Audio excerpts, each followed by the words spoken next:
Ce soir, on décrypte la série Phénomène qui cartonne chez les jeunes. Ça parle de sexualité, de drogue, de harcèlement, de coolitude. C'est Scam. Les acteurs et le réalisateur sont avec nous tout à l'heure.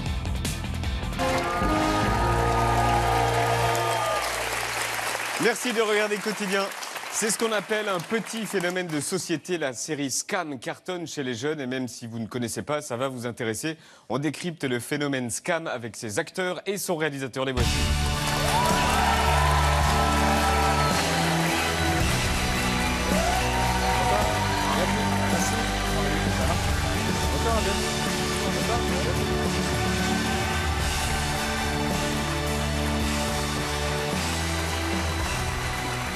Bonsoir à tous les quatre, bienvenue. Axel Orient, on se connaît, vous êtes déjà venu. Exactement. Re-bienvenue. Assa Silla, bienvenue. Et Philippine Sindel, bienvenue. Et vous êtes trois des comédiens de Scam. David Oureg, vous êtes le réalisateur de Scam, de la série, qui passe donc sur la plateforme France TV Slash. C'est la plateforme de France Télé. Exactement. Expliquez ce qu'est Scam aux gens qui ne connaissent absolument pas. Scam raconte la vie quotidienne de lycéens. De lycéens en seconde et en première, du coup, c'est la saison 3 et 4. Et tient sa particularité d'une diffusion en temps réel. Comment elle est diffusée ?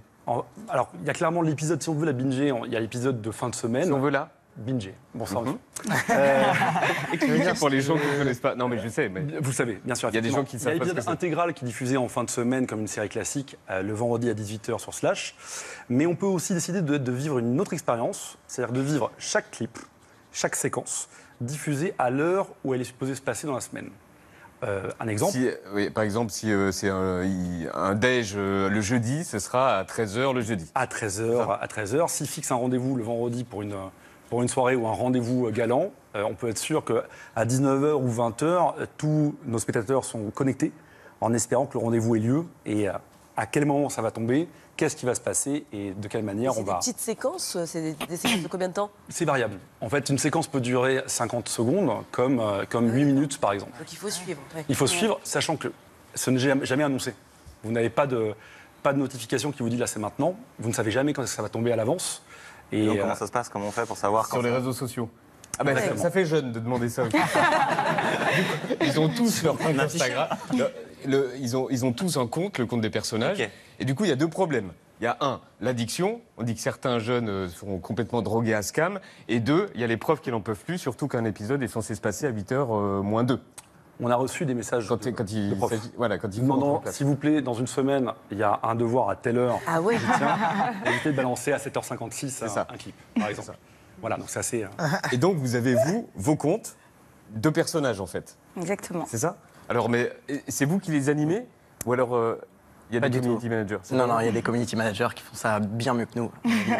Et surtout qu'il faut être connecté en même temps que l'intrigue se passe, en même temps que les épisodes sont diffusés. Donc, parfois, faut poster à 23h, etc. Et donc, on n'est pas toujours sur les réseaux sociaux. Genre, tu dors avant que... Vous allez faire des déçus ou ils le savent, les fans? Ils s'en doutent que c'est pas vous. Ah non, oui, ils le savent, je pense. C'est pas vous. Ouais. Qui a le plus d'abonnés? Je crois. Je crois que c'est... Non, c'est Lucas, je crois. Ouais, Lucas. Ouais, Lucas. J'essaye de passer. Oui, le distinguo est... Ça veut dire quoi, Scam? Honte, en norvégien. Pourquoi norvégien?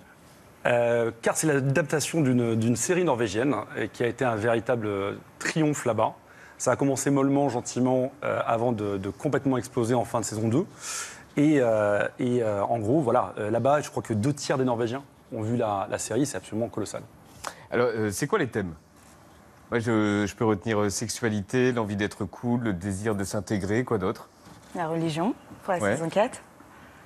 Le harcèlement, en fait, ce qui est très fort, et je pense que ce qui permet à beaucoup de jeunes de s'identifier, c'est que Scam, ça utilise les codes des jeunes d'aujourd'hui dans cette société et surtout les problèmes auxquels on peut... Enfin, c'est une période super charnière, l'adolescence au final. Et charnel aussi, exactement, comme on peut le voir dans la peinture. Mais et c'est ça la force de Scam, c'est que dans une seule intrigue, on peut retrouver, par exemple dans l'intrigue de Lucas, je parle pour mon personnage, on peut retrouver voilà, la découverte de sa sexualité, du moins à cet instant T de sa vie, l'harcèlement, voilà, toutes les normes sociétales auxquelles il est tout à coup confronté. Et c'est ça la force de Scam, c'est de voir plein d'adolescents qui se révèlent à eux-mêmes et qui se soutiennent aussi dans cette période charnelle et charnière. Alors on en parle depuis 2 minutes, mais on va voir un extrait avec vous. L'Église est ce refuge. votre refuge. I will remember you. I will remember you. And if I'm not the one, oh, then it's smoking gun. When the trumpet's called, you can send me to the Lord. Whatever we become, I was there before it all. Moi, je suis désolé, faut que j'y aille. D'accord. Je t'aime aussi, mon chéri. Sing me to the sun. Remember me, remember me, remember me under the sun. Donc ça, c'est vous, Axel, à ça. Votre personnage, si vous deviez le pitcher en quelques mots. Alors, le personnage d'Iman, c'est une jeune fille noire musulmane qui porte le voile. Elle essaie de vivre sa jeunesse tout en gardant sa foi, ses principes, ses valeurs. Et elle incarne aussi toute forme de discrimination possible, que ce soit des discriminations faites sur la religion, sur le physique, sur les femmes, et voilà. On regarde un extrait avec vous. L'islam, c'est quelque chose de très important pour moi. Et j'aime Allah. Je crois en lui. Et je t'avoue que même si j'accepte tes positions, j'ai du mal avec le fait que toi, tu crois pas. Puis il y a ma famille aussi. Mon père, je sais pas, mais ma mère, ça la tuerait, je pense. Genre, il faudrait que je me batte pour qu'elle comprenne. Et imagine, même si je faisais tout ça, même si je me battais avec ma mère, même si j'acceptais que les autres, genre Jamila et tout, me regardent bizarrement, ça veut pas dire que ça marcherait. Philippine, c'est à votre tour, votre personnage. On va dire un peu sauvage. Une bonne vivante. Voilà. Une bonne vivante, Ouais. sauvage. Voilà, C'est ça? c'est ça. On peut regarder un extrait? Ouais. Tu pourras pas toujours m'ignorer, tu sais. Faut pas alors qu'on se parle. Tu me manques, Ingrid. Tiens un truc, s'il te plaît. La prochaine fois, maquille-toi moins. Tu ressembles à une pute. Je me trompe ou quand vous en parlez, quand vous regardez même les images, on sent que vous avez une certaine fierté à faire ces personnages-là? Mais tellement, vraiment, je suis très très fière, vraiment. Hyper fière de faire partie de ce projet. Et vous impliquez dans le scénario, par exemple? Pour la saison 4. Il dit oui. Il dit oui de la tête. Bah, pour la saison 4. Qui s'est impliqué dans le scénario? Mais en fait, de base, on ne construit pas le scénario à contrario de l'énergie de nos comédiens. D'accord. Scam est une rythmique assez épouvantable chaque jour sur le tournage. Et je dois jouer un petit peu avec ce qu'ils sont. Et le plus vite je me rapproche de ce qu'ils sont et ce qu'ils ressentent, le plus vite on est percutant et proche de la vérité. Et je pense que c'est ce que le public ressent. Et vous avez participé au scénario avec celle des Philippines?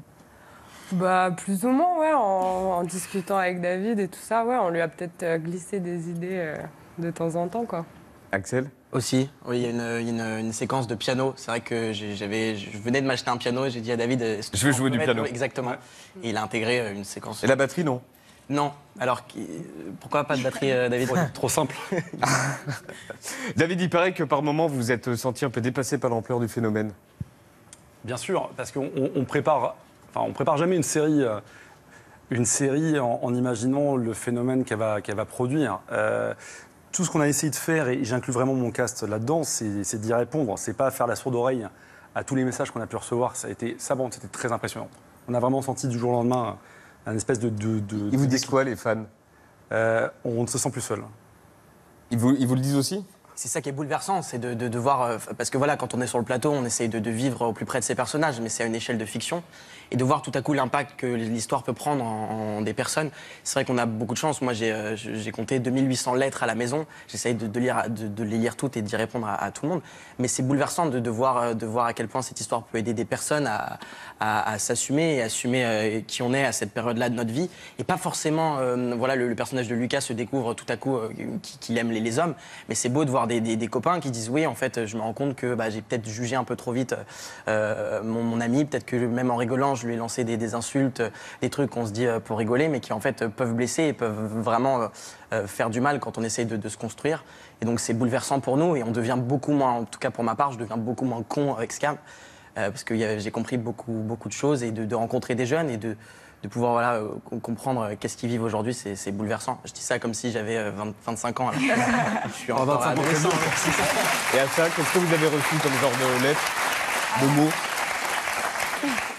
Je reçois beaucoup de messages de jeunes filles qui me disent merci. Merci d'enfin nous représenter à la télé. Merci parce que je comprends enfin des jeunes filles musulmanes qui portent le voile. Et ça, c'est super beau. C'est hyper beau de recevoir des messages comme ça, de voir que ça touche énormément de filles et même de garçons, ce qui m'a beaucoup étonnée. Ouais. Et pas que des jeunes filles noires ou pas que des jeunes filles musulmanes, des jeunes filles tout simplement qui s'identifient au personnage d'Iman. Est-ce qu'il y a déjà eu des personnages de fiction qui portent le voile, des personnages récurrents dans une série? Alors on a beaucoup cherché et malheureusement on n'en a pas trouvé. Ouais. En France, c'est la première fois. Donc vous êtes la première à ça? Ouais. Exactement. Il a fallu faire tout un travail aussi pour qu'elle comprenne, malgré toute la portée symbolique inévitable, qu'on racontait l'histoire d'Iman. Parce que très clairement, il y a une telle attente. Parce qu'on parle de phénomène. Mais il n'y a plus aucun programme dédié aux jeunes actuellement. Ça faisait 10-15 ans quand il y avait une pénurie terrible de programmes dédiés aux jeunes qui leur parlent réellement.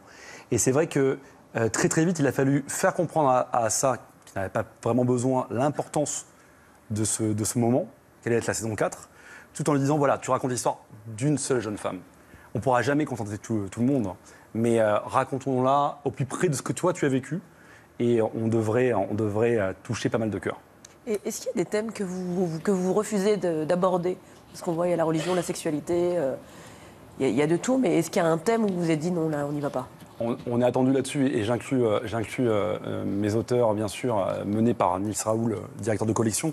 En fait, il y a une vraie attente de notre public que justement on ne s'interdise pas grand-chose.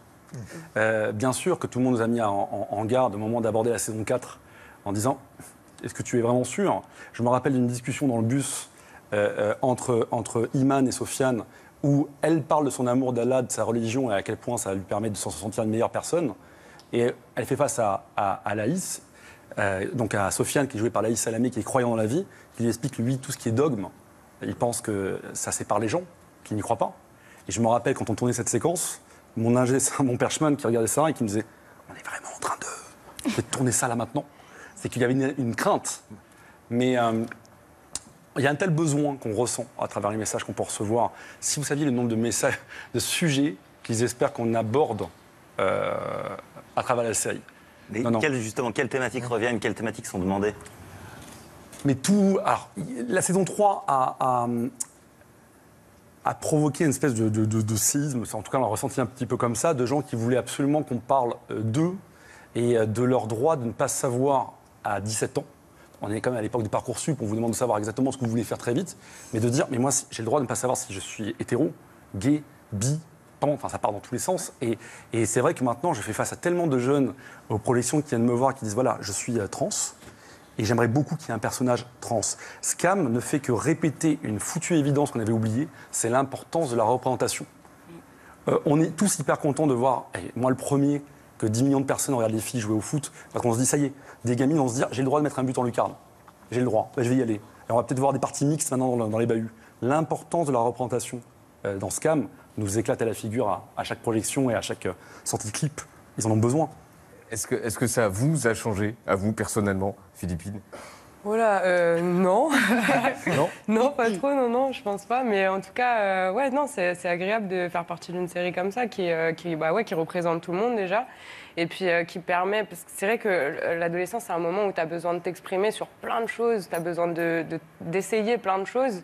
Et du coup, de voir que même à la télé, il y en a qui essayent aussi plein de trucs comme ça, je pense que ça fait du bien. Moi, en tout cas, tous les gens que j'ai rencontrés m'ont dit, avec ça, je me suis fait plein d'amis, en fait, parce que ça crée plein de réseaux. Et le fait que ce soit sur les réseaux sociaux, ça doit aider, ouais. Voilà. Donc, si vous voulez comprendre les ados, ou en tout cas une toute petite partie des ados, regardez Scam, et c'est sur la plateforme France TV /. C'est ça. Qui aime Céline Dion? Bien sûr. Philippine. Oui, alors tout le monde. Qui aime Céline Dion dans la pièce? Ah, il y en a. Merci à tous les quatre d'être venus sur le plateau de Quotidien. Scam France, c'est sur France TV. Merci à tous les quatre et bonne saison prochaine. Merci. Pablo, à jeudi prochain. Non, pas à lundi, à demain pour vous deux. Merci à vous de regarder Quotidien. Salut.